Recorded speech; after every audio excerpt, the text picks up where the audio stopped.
From Vermont Public and the NPR network, this is Brave Little State. I'm Burgess Brown. And I'm Lola Duffort. If you ask a hunter how they got into hunting, you're likely to hear something like this. My dad hunts, so I kind of grew up around hunters. I had hunting in the family, so I just grew up hunting. I've been raised from hunting. My family hunted and all that. And that's what I heard, what you just heard, when I sat down with a group of high school boys in Danville. Now, the reason I'm talking to you about hunting today is because of Alex Larrabee. She's a sophomore at Danville, a K-12 school in the Northeast Kingdom. I'm the youth and education reporter at Vermont Public, and so for this episode, my Brave Little State debut, I thought it'd be fun to collect questions from high school students around the state, and then put our favorites up for a public vote. And Alex Larrabee's question won. She wanted to know about how hunting has changed in Vermont, if it's gotten more or less popular over time, but she's not just curious about statistics. I've always wondered, what is the fascination of hunting? Why do people like to hunt so much? Now, Alex doesn't hunt, but a lot of the people around her do. Her dad hunts, her older sister, who's now in the military, she hunted. And as you heard, a ton of her classmates, mostly boys, they hunt. And what she's noticed is that the people who go hunting, they love it. Here's another one of Alex's classmates, Sebastian Eldred. I just look for, counting down the days every day, every year, to whatever season it is. It can be kind of boring to be a teen anywhere, especially in a rural town. But the kids who hunt, Alex says it feels like they look forward to the weekend in a way few people do. It's not a casual thing. A lot of the people I know, they hunt every day after school, and they hunt all weekend. Like Dylan Costa. How big a part of your life is hunting? It's most of my life. If, during the summertime, when nothing's open, I'm pretty well bored. I look forward to hunting all year round. Right now, turkey season isn't until May, and I'm already looking forward to that, so. I've also noticed how emotionally potent it is. Sure, hunting is kind of this ubiquitous thing in Vermont culture. There's camo and hunter's orange everywhere. In November, a lot of local shops will advertise hunters' widow sales, for the partners who are quote-unquote left behind during hunting season. But it's the way hunting animates people that interests me and that interests Alex.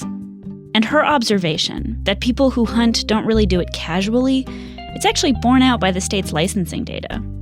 If someone gets, say, a fishing license, maybe they'll get one next year, and maybe they won't. But it's not the same with hunting.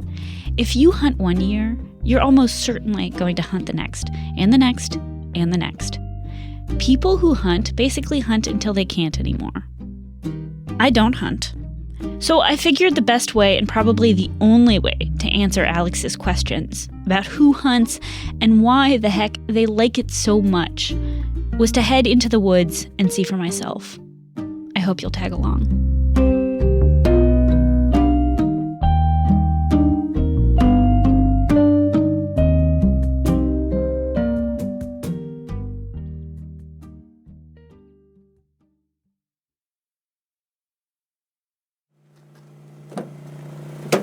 Hello. Good morning. Good morning. How do you feel? I feel awful. Can I pass you this coffee? It's an hour before dawn, and my producer Burgess and I are headed to an undisclosed mountain in Addison County.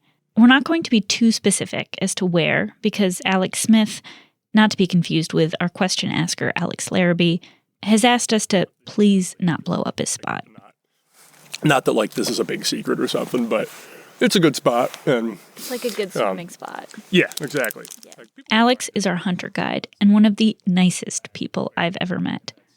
When we meet up with him, dawn is breaking, and while that's extremely early for me, it's actually pretty late for Alex, who would have been out here by 4 o'clock if it weren't for us. You'll see the sun rising over Mount Abe and the mountains in Lincoln, and you'll see the Adirondacks sort of, begin to We're parked on a logging road, and Alex is holding a bowl of oatmeal and blueberries while he's talking. But I don't think Burgess and I ever catch him taking a single bite. He's just too excited. West, and it's just like the most, it's there's no other time of day like it. All the birds kind of start coming alive in the springtime, especially. If you couldn't tell already, Alex is an extremely avid hunter. He's been doing it most of his life. And now he's on the leadership team for the Vermont chapter of Backcountry Hunters and Anglers. And he's so good at hunting that today, just 3 days into Vermont's rifle season, he's already bagged a buck in Vermont and another in New York, which is all he's allowed for the season. But he's generously found 2 other people who still have deer tags, and that's who we're meeting in the woods. Bailey Walker, a Middlebury College student who grew up hunting in Colorado, and Emmett Smith, Alex's cousin, who recently took up hunting. Shall we take a walk? And we'll have some. Now, you're hearing all these leaves crunching because there's no snow on the ground, which for a big woods hunter like Alex is kind of a bummer. So I grew up in Long Lake in the center of the Adirondacks, and around there for a lot of people, like, hunting season doesn't even really start until there's snow on the ground. I don't know if my dad knows when opening day is. He just would go buy his hunting license when he saw snow in the forecast and go out. Following buck tracks through the snow is just the most straightforward way to hunt, at least in mountainous terrain. It's also the best way to hunt bigger bucks because you can actually tell deer tracks apart in the snow. But nowadays, you can't really count on snow falling in time for rifle season. And so hunters like Alex are making do by studying the more subtle clues that tell you where deer might be. It's been a fun way to get better at hunting, to slow down more. And I feel like I get better shots that way, creeping up on deer and seeing more deer that don't see me than before. So the day's lack of snow will dictate the day's slow and steady hunting strategy. We mostly walk along at a leisurely pace, sometimes through the very lovely woods, and sometimes through some very unlovely brambles, looking for signs of deer. Emmett, Alex's cousin, notices something. Straight there, you can kind of see the bare trees. You'll need to use your binoculars to see what I'm looking at.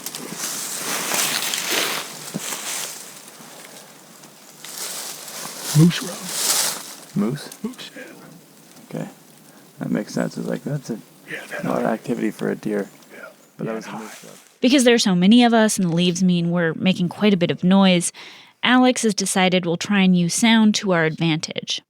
He sets Bailey and Emmett up in these saddles, that's low points along the ridgeline, while Burgess, Alex, and I set up shop between them up top.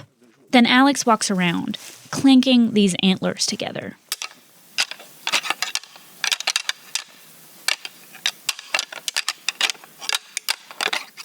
Deer are pretty curious creatures, and the hope is that one of them will come see what sounds like 2 bucks fighting. So, just to recap, Alex has positioned 2 armed and hidden men on either side of himself, and then he's walking between them and impersonating the creature they're trying to kill. Burgess remarks on how funny this all sounds. This feels like a dumb question, but it feels crazy to go to set people up with guns around you and then walk around and smacking antlers together. Yeah. Blazed orange is a critical component of this play.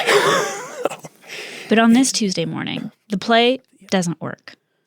After a totally deer-free hour, Alex calls Bailey and Emmett up the mountain. But Alex, an inveterate optimist, is not one for quitting. We will repeat this process several times in several spots across the mountain.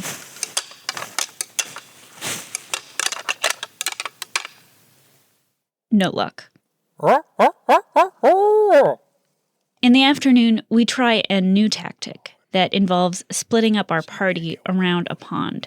Great. Shoot straight. No luck there either. And at this point, honestly, I've started to pray no one shoots a deer. I haven't been seized by doubts about the morality of hunting, to be clear. I'm just exhausted. We've been in the woods for 6 or 7 hours, and the last thing I want is to finish this hike by dragging a 150-pound carcass out of the woods. My wish comes true. No one kills a deer today. But we do talk about it, what it means to kill what you eat. For very few people that I've ever been around, it's like a huge, fist pumping experience to kill a deer. Like it's a little somber. To hunt something successfully, you kind of have to develop a reverence for the animal you're killing. At least that's true for Alex, and it's true for a lot of the hunters I talked to. It's not like we're at war with deer, you know. Like, we love them. We also love to hunt them. We love to eat them, and they're, you know, you kill a deer and you get, you know, like a year's worth of meat, you know, which is a huge deal. So it's big, and we're very determined to do it. But it's you know, it's certainly heavy, and it gets heavier. I think the older I get, the more time between pulling the trigger and getting excited it takes. They're just an amazing animal, you know.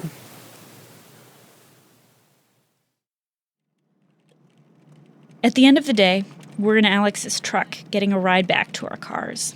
He asks us if we've caught the hunting bug, and I tell him, to be perfectly honest, no. I am not one for waking up this early to be that cold and that wet for that long. But I can honestly say that I am full of admiration for this uniquely difficult practice, and Alex gets it. Whenever I'm explaining it to somebody who doesn't do it, it often sounds like a whole lot of things that wouldn't be very fun. I can see how, like, it's a collection of somewhat torturous events. And for some reason, it's totally under my skin. But it doesn't get under everybody's skin.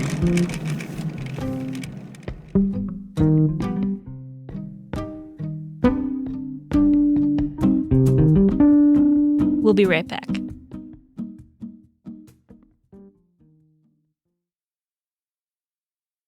Podcasters aren't the only people who ask other people somewhat intrusive and occasionally indulgent questions about feelings and why they do whatever it is they do. Anthropologists like Mark Bollioli, they do that too. You know, some of those questions are hard to answer. Mark, who hunts and teaches at Drew University, wrote this book about hunting in contemporary Vermont called A Matter of Life and Death. And he's interested in the sorts of questions that I'm interested in, that Alex Larrabee is interested in, the why of it all. But he also had this professor back in the 90s who would kind of rib him about it. And he would say, I can tell you why people hunt. It's not about how they feel about animals or some mystical thing, Mark. He goes, the reason they hunt is because they're male, they grew up in a rural area, they're white, and their father hunted. That's why they hunt. Mark's professor was this guy named Tom Hepperlein, and he wrote this landmark paper with his wife Betty Thompson in the early 90s that foretold the end of hunting. Based on demographic trends, he predicted hunting as we know it would basically be extinct by 2050. It made a big splash in the hunting and conservation community. And over a quarter century later, a lot of people think Hepperlein was kind of prophetic. As America got less white and more urban, hunting participation rates did decline. But there's reason to think demographics may not necessarily be destiny. In that basic combination of variables there, like the rural, the white, male, those things don't necessarily always stay the same. So that's why some of those predictions don't necessarily play out. For example, nationally, in the last 10 years, the numbers of women hunting has doubled. And if you do a quick Google search on women's hunting apparel, it's considered a huge growth market. So part of the predicted losses have been made up by this new demographic, women entering the sport. Some of those things really can't be predicted from the models from the 80s and 90s that kind of had not an untrue, but a particular view of who a hunter was. That might be changing. Now, I'll note that Vermont appears to actually be lagging the rest of the country in terms of getting women into hunting, but the state data does show more women getting into the sport over time. Women like Nicole Meyer. I'm a 36-year-old white woman who's all of 5 feet tall when I'm wearing heels. So, and I'm certainly Nicole coordinates hunter education programs for Vermont Fish and Wildlife. You may notice that Nicole is not like other people you've heard from so far in this episode. She's not a man. Her dad didn't teach her how to hunt. And she came to hunting not as a kid, but as a young adult. It happened when she was working for the New York Department of Environmental Conservation after college. I had this stereotype in my mind that all hunters were this Elmer Fudd type of guy who was really rednecky and dumb, and I was blown away at how wrong I was about my stereotypes of who a hunter is.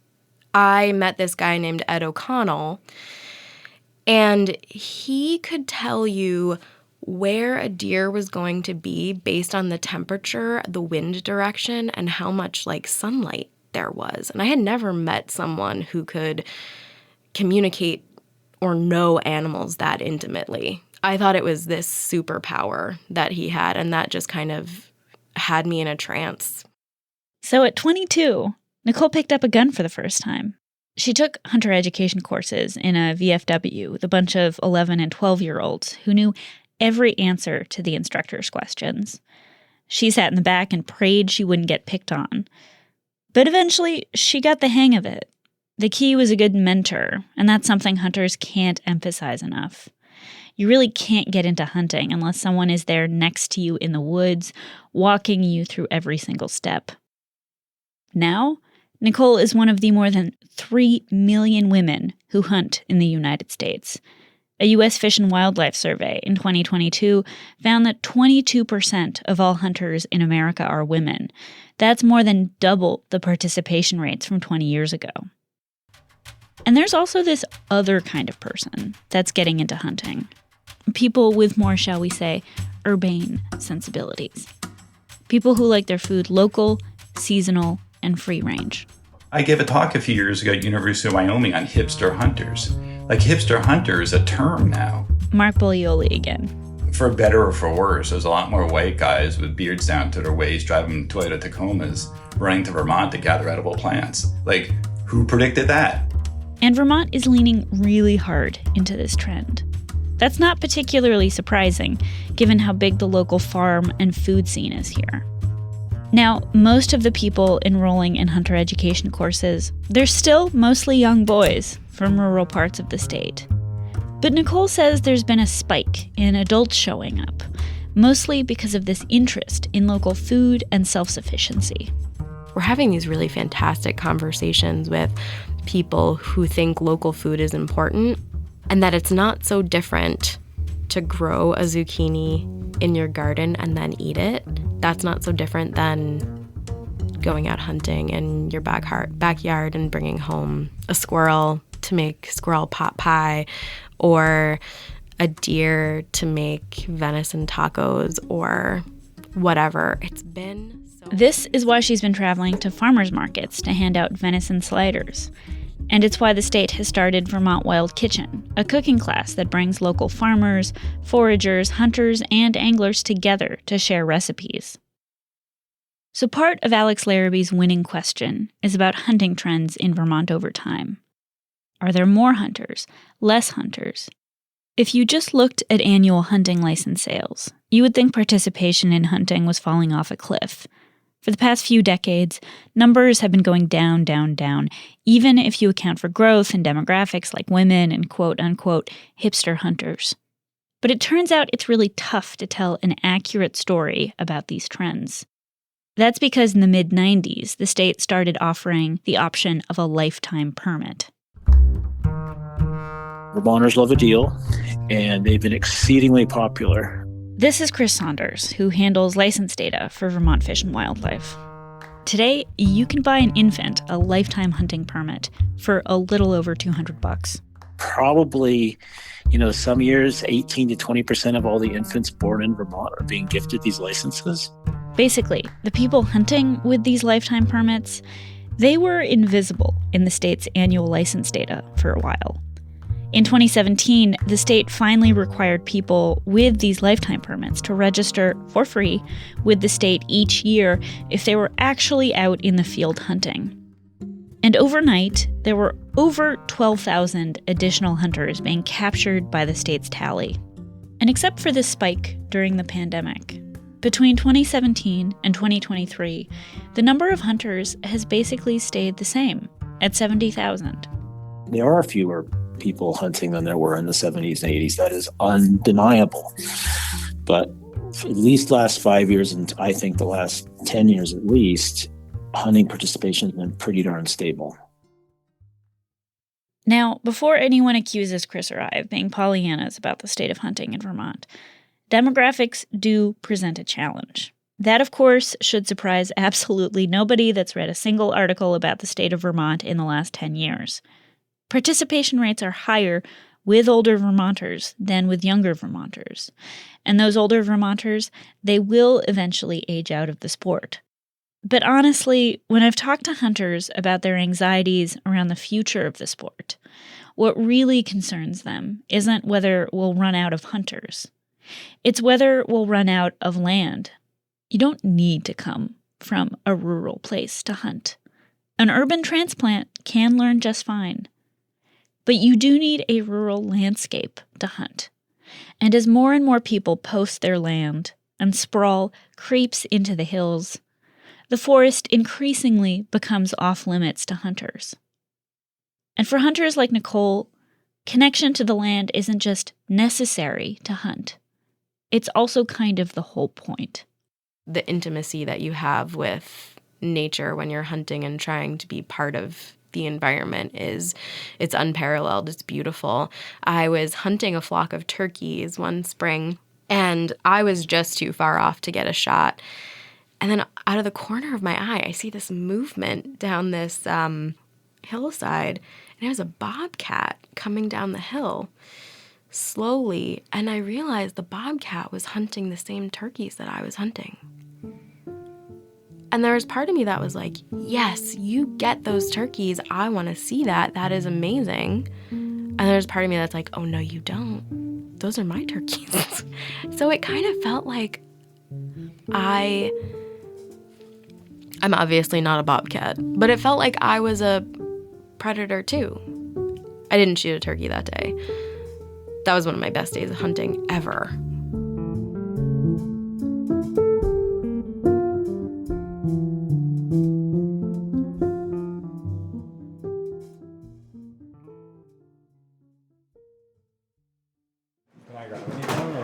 Could you ask Zaley for the big jug of vinegar? Yeah. And oh man, maybe actually, can you wash that knife too while you're at it?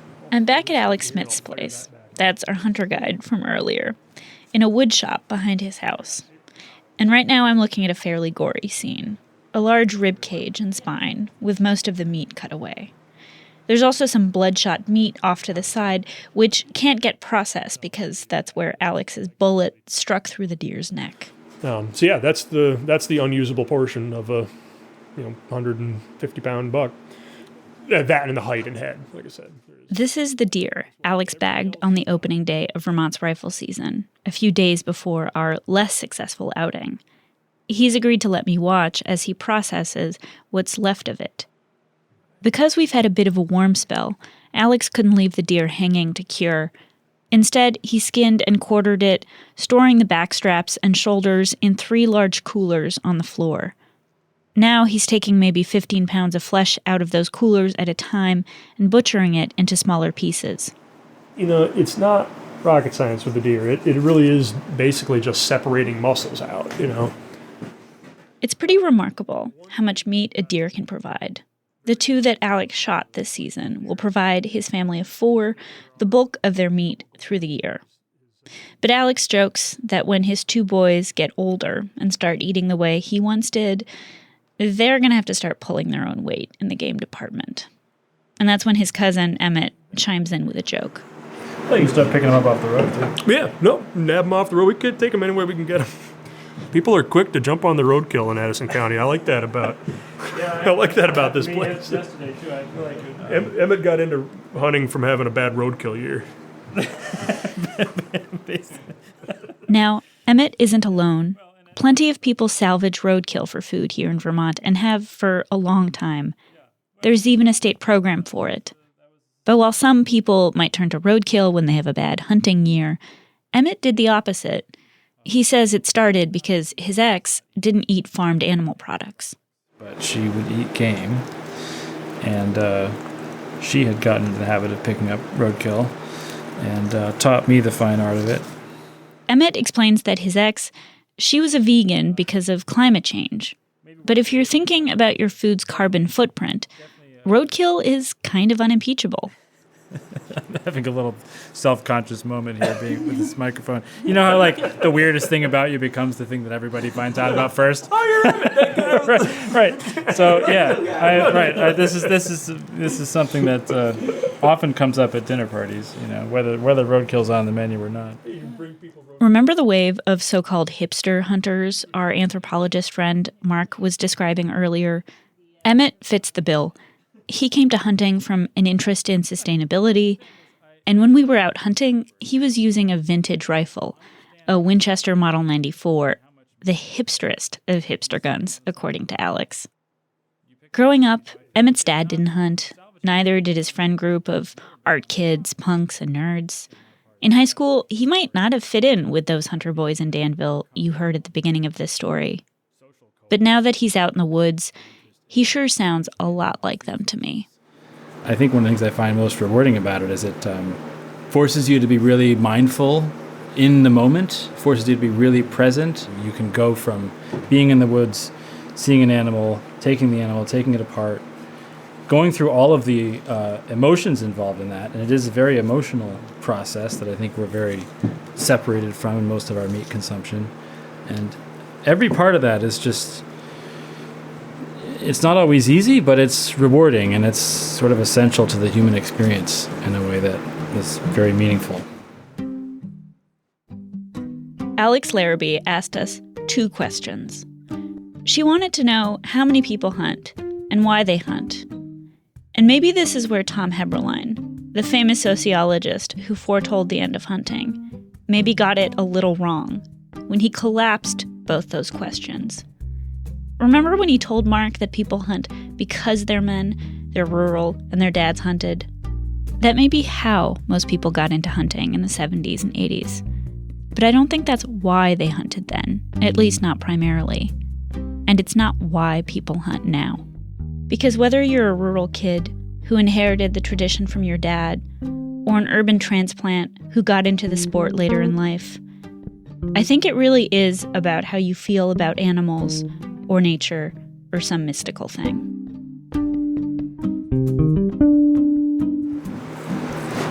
Do you eat meat that's not hunted or roadkill anymore? I do, yeah. I don't make any claim to ethical purity, I guess, on that front. I make a lot of claims towards purity in that department until I see a Stewart's chili dog. I eat free-range organic venison and Stewart's chili dogs.